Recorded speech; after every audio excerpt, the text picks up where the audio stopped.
fix your relationships. It's not good enough to say the right things and do the right things or even be on good behavior.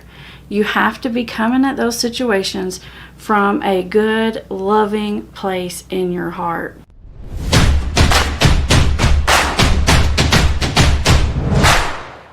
When addiction enters your family, it's pretty much like a Category 5 tornado just came through the middle of your household. It's going to leave everything in a wreck.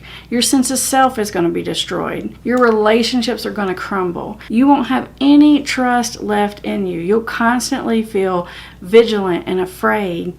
And your finances might even be in a mess too. Sometimes addiction causes so much damage that you might be thinking, even if we beat the addiction, there's no way we can put this family back together again. But before you give up, watch this video because I'm going to show you how to sort through that wreckage, find the salvageable pieces, and slowly begin, but to build a better life. If you can do what I'm going to teach you in this video, not only can you repair your relationship with your loved one, you can actually repair and improve every relationship that you have. If you're new here, welcome. I'm Amber Hollingsworth, Master Addiction Counselor, and you're watching Put the Shovel Down, the YouTube channel dedicated to helping you understand the science and psychology of addiction so that you can stay 5 steps ahead of it at all times.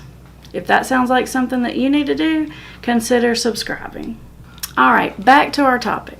A lot of the information I'm going to give you today comes from a book called The Anatomy of Peace, which was recently recommended to me by a friend who's also in the recovery community. I'll put the link to the book in the description below. Okay, so the foundational piece to putting your life and your relationships and yourself back together again is going to be getting your heart in the right place. Because over the course of time that this addiction has been wreaking havoc in your life, you've made some decisions along the way that you're not proud of. You've done some things, you've said some things that you know in your heart of hearts wasn't the right thing to do. In the book, they actually call that a self-betrayal. And I think that's an excellent term because what's happening is you're betraying your own value system. And when you do that, it immediately puts your heart at war with the other people around you. Because let's face it, we have like fragile egos.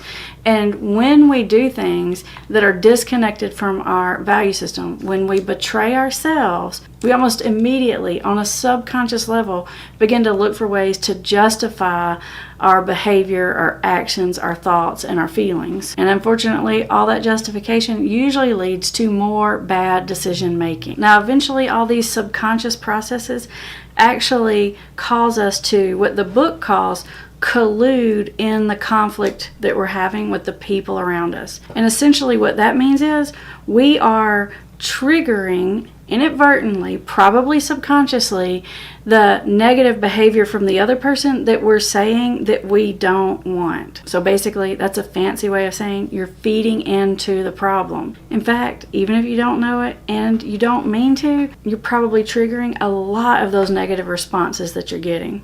Because you see, when you've betrayed yourself, you've gone against your values, and your heart is at war, and you've justified your own thinking and decision and behaviors, that's going to lead you straight to the drama triangle. Now, if you haven't seen my video, if you're not familiar with that term, I'll put a link to it in the description, or actually I'll put a card to it right up here. You can click on it. But essentially, it's all about you're going to be coming from one of 3 places when you're at war in your heart.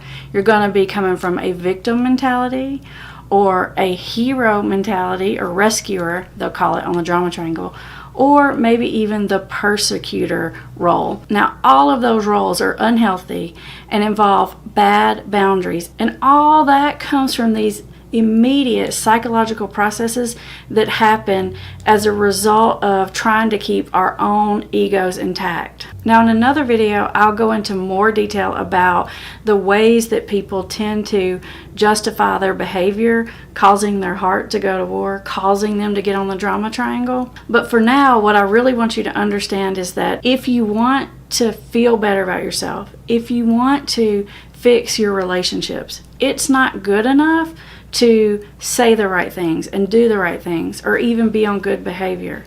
You have to be coming at those situations from a good, loving place in your heart. I know, pressure, right? It's not good enough just to be good. You gotta feel the right way about it. Yeah, I guess that's what I'm telling you. Because I know you've had experiences where you've interacted with someone else who may have said the right things, they may have done the right things, but you knew that in their mind they were like stabbing you with knives. Now, if you're from the South, you probably have extra superpowers at doing this. Because in the South, we know how to be super sweet, say the nicest thing, but say it with an ill intent. I'm not saying that's a good thing to do. I'm just saying that it happens. Passive aggressiveness is the language of the South for sure. Of course, you can't change everything. You can't control all the circumstances, and you can't change someone else. But if you change the way that you interact with the people around you, they will automatically change the way that they interact with you. So if you're upset, if you're frustrated with how someone treats you, how someone acts around you, instead of being angry with them, instead of trying to make them change their behavior, try to identify what it is inside of you, how you're interacting with them, that could be propagating the problem. You know, most of the time we make bad decisions based out of fear, and that fear leads us to do all sorts of things that ultimately are a betrayal to ourselves. So if you want to get your heart in the right place, you're going to have to let go of your defense mechanisms, let the wall down, and focus on coming at all of your interactions from a place of genuine love, care, and concern.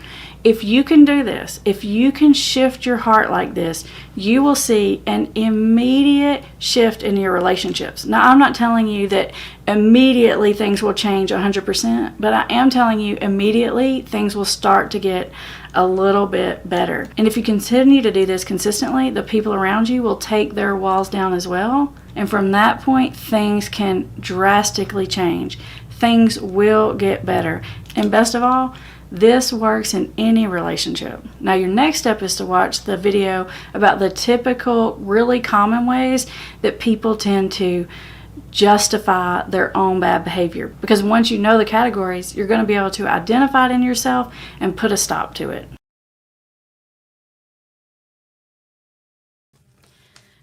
Do these 5 things and you'll see improvement